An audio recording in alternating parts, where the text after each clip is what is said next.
Think twice, 'cause it's another day for you and me in paradise.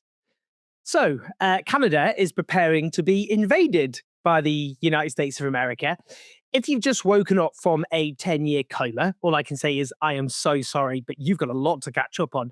Now, this comes up after the far-right American President Donald Trump has made it repeatedly clear that he wishes to annex Canada. His former chief strategist, Steve Bannon, is himself driving talk about the US seizing Canadian territory. We'll come on to that. It comes amidst the crisis over Greenland, which Trump is absolutely determined to invade and annex. We'll talk a bit about that as well. But there's an absolutely fascinating and historic speech by Canadian Prime Minister Mark Carney, which admits the end of American hegemony. But it goes further. We should treat this speech as a confession. A Western leader has finally admitted how the world has been run, in whose interests, and about the lie, the huge lies which underpin this order, saying the sorts of things we've been saying for years. What we're watching in real time is the fall of the West, and that really is historic because the West has been hegemonic for over 2 centuries. We'll come on to Mark Carney.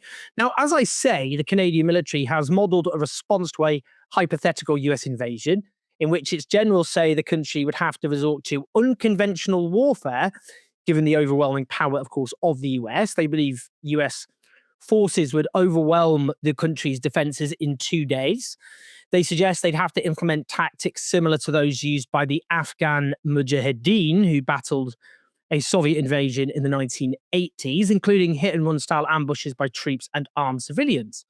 They also borrow tactics from Ukrainian troops, such as the use of drones. The fact that Canada is even contemplating a potential invasion from the United States underlines how the West really is falling apart. Trump has said Canada should be the 51st state of the United States. He's called Canadian Prime Minister's governor. On Tuesday, he posted an AI-generated image of him talking to other Western leaders in the White House with a map of Canada and Greenland shaded in with the American flag. Now, according to polls, between 80 and 90% of Canadians oppose being annexed by their southern neighbour. Canada, traditionally, its people have had positive views of the US. Back at the start of the century, 71% had a favourable view of the US, with 26% having an unfavourable view. That certainly slumped in Trump's first term, and now 64% have an unfavourable view of the US. Trump's interventions, of course, have totally backfired. The Canadian Conservatives were set to win the last election there. Because of Trump's threats, the electorate rallied behind Mark Carney's Liberals instead. Carney's gone and struck a deal with China, saying it was a more predictable partner than the US. Just one example of how the US is boosting its main rival, China, which must be loving all of this. Just listen to this interview Steve Bannon, the former chief Trump strategist, did with another rhyming headbanger. What President Trump's argument to Canada is, and they just kind of blew it off, but when he talks about defense, what he's making the point on the Arctic is that Canada is kind of like Ukraine, right? The Chinese and the Russians are up there, and they see the undefended northern territories of Canada. They're going to take a bite.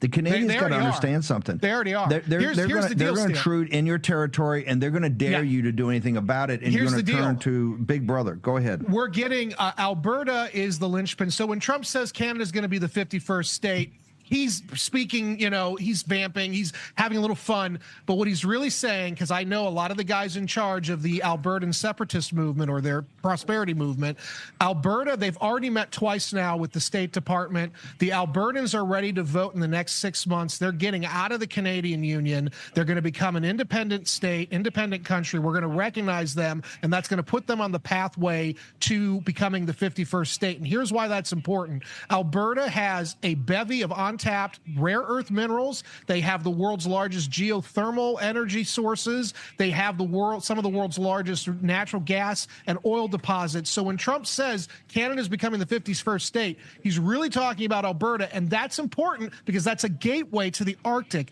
Greenland is another gateway to the Arctic. So when we talk about hemispheric defense, we're not just talking about Latin America. We're talking about the polar regions too, Steve, and how they all link together. Well, now look, the actual polling suggests that only 19% of the people of Alberta support independence and 75% are opposed to it. The overwhelming majority of Albertans oppose becoming a US state. What's going on here? As the writer Yeats here, I think I pronounced the name right, suggests, I probably haven't, Bannon constantly links Ukraine and Canada in the same breath, which gives a clue as to the game plan. 1, promote Alberta's separatist movement and referendum. 2, when Alberta separatists defeated in referendum, claim election fraud, stop the steal. 3, use election fraud as pretext for sending in troops to restore order, protect northern interests, etc. 4, annex Alberta and perhaps rest of Canada. I'm not saying this will happen, but it's something percolating in Bannon's rancid mind. We need to emphasize here, Steve Bannon's not so random. He remains very close to the US administration. Which brings us to this. This is a remarkable speech by Canadian Prime Minister Mark Carney. He began by saying in French, "Today I will talk about a rupture in the world order, the end of a pleasant fiction and the beginning of a harsh reality, where geopolitics among the great powers is not subject to any constraints." Now, we're going to play this 3-minute or so chunk of his speech. You should listen to it because it will be quoted for generations to come as historians try to make sense of what we are living through. In 1978, the Czech dissident Václav Havel, later president, wrote an essay called The Power of the Powerless. And in it, he asked a simple question: how did the communist system sustain itself? And his answer began with a greengrocer. Every morning, this shopkeeper places a sign in his window: "Workers of the world unite." He doesn't believe it. No one does. But he places a sign anyway to avoid trouble, to signal compliance, to get along. And because every shopkeeper on every street does the same, the system persists. Not through violence alone, but through the participation of ordinary people in rituals they privately know to be false. Havel called this living within a lie. The system's power comes not from its truth, but from everyone's willingness to perform as if it were true. And its fragility comes from the same source. When even one person stops performing, when the greengrocer removes his sign, the illusion begins to crack. Friends, it is time for companies and countries to take their signs down. For decades,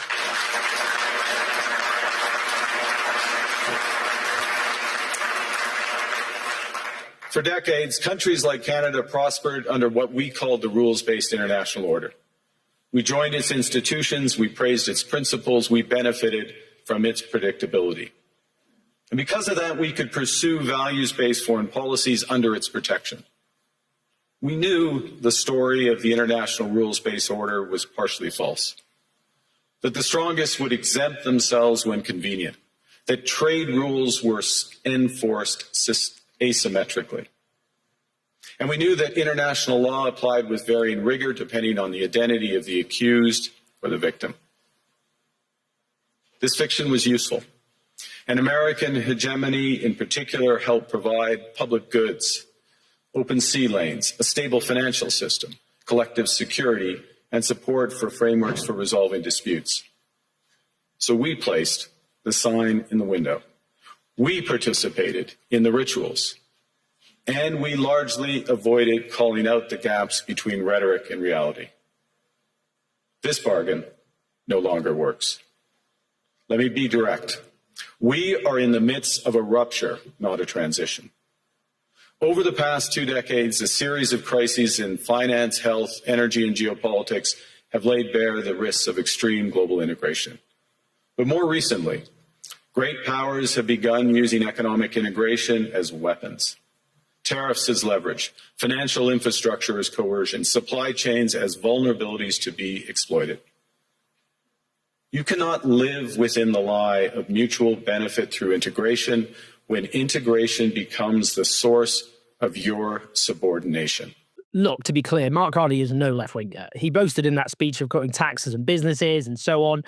In a sense, it makes the speech more interesting. It's a confession by a quote-unquote mainstream Western leader that the world order we all grew up under was based on lies. We were told it was an international rules-based order, and yet, as he says, the powerful countries, namely the US and its allies, would pick and choose which rules they would obey. While trade rules were rigged in their favor, international law applied selectively, depending in practice if the accused was an ally or enemy of the West, and if the suffering of the victim could be exploited for strategic gain, or either ignored or inflicted, depending on the West's supposed interests.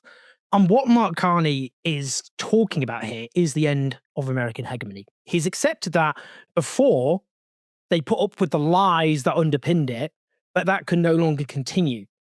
And the idea of American hegemony offering positive gains, I suppose, which means you just blind yourself to everything else as he sees it, that bargain is over because the US now represents, in his view, an overt threat. Donald Trump is not the beginning of the downfall of this order. He's both a symptom and an accelerant. Think of the illegal invasion of Iraq. Think of Israel's Western-facilitated genocide. These are two striking examples, but there are so many others. For so long, Western elites thought they could get away with anything and everything, but they whipped up a whirlwind which threatens to sweep everything away. Listen now to Emmanuel Macron, president of France. It's as well a shift towards a world without rules, where international law is trampled underfoot, and where the only law that seems to matter is that of the strongest, and imperial ambitions are resurfacing. All I have to say here is, I'm sorry, where the hell have you been, Mr. Macron? None of this is new. What is new is that Donald Trump has dropped the pretenses of his predecessors, who would claim to be driven by noble, lofty aims like democracy and freedom and human rights, while really being driven by the crude, perceived economic and strategic interests of the United States. That's why they helped install juntas in Latin America who mowed down their opponents in sports stadiums and threw them out of helicopters. It's why they burned the skin off Vietnamese children with napalm and wiped Cambodian villages from the face of the earth. They long facilitated Israel's murderous theft of Palestinian land long before this genocide. Here's what's really going on here. Western countries suddenly feel themselves on the receiving end of behavior they either ignored or supported when it was happening to somebody else. They didn't object to the behavior so much as it happening to them. That's what's going on here. Now, for those of us who want a different world, it is time to take a stand. The Labour government in the UK has sought to suck up to Donald Trump and been humiliated in the process. Nigel Farage's Reform and the Tories are both stooges of a hostile foreign power. The Green Party under Zach Polanski has taken a different position. He has called for Britain to expel US forces from their many bases in the United Kingdom if the US annexes Greenland. The polling of the British public shows 55% agree with him, just 22% are opposed. It is time to kick the American army out of Britain. Now, while we're talking about Western crimes, let us never forget what Israel continues to inflict on the Palestinian people. Yesterday, Israeli forces stormed the headquarters of UNRWA, the UN agency for Palestinian refugees, and began demolishing its buildings with bulldozers. As UNRWA have stated, they put out a statement, this is a new level of open and deliberate defiance of international law, including of the privileges and immunities of the United Nations by the State of Israel, and an unprecedented attack against a United Nations agency and its premises. But Israel's a rogue state. It's an apartheid state and a genocidal state. And it has long learned it can do anything and everything, and the West will facilitate its crimes. This itself trashes any notion of a rules-based order. Let's listen to this. The Israeli-American Council has just held their 8th annual national summit, and one of the speakers was none other than Miriam Adelson, an Israeli-American businesswoman and the 48th richest person on earth. For the last decade, she's been one of Trump's biggest donors, giving him well over $100 million in his last presidential campaign. She consistently promotes Israel's aims, including advocating for the annexation of the illegally occupied West Bank. She was asked how she gains influence with US politicians. Take a listen. Miri, you and Sheldon created a lot of relationship over the years with politicians at the state level, especially at the federal level. I want you to share with everyone why is it so important and how do you do it? Again, writing checks is part of it, but there is more than writing just checks. So how do you do it? Can you allow me not to answer? You choose.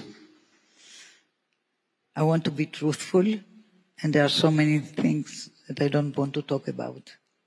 Yeah, I mean, we don't want specific, but that's okay. But everyone should know here how important it is to get involved.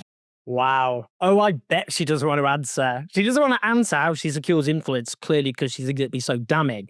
Back in October, Donald Trump addressed the Israeli parliament, the Knesset, and noted how in his first term he had recognized Jerusalem as Israel's capital and moved the US embassy there. Then he talks about Miriam Adelson and her late husband. Listen to this. Look at Miriam. She's back there. Stand up, Miriam. Stand up.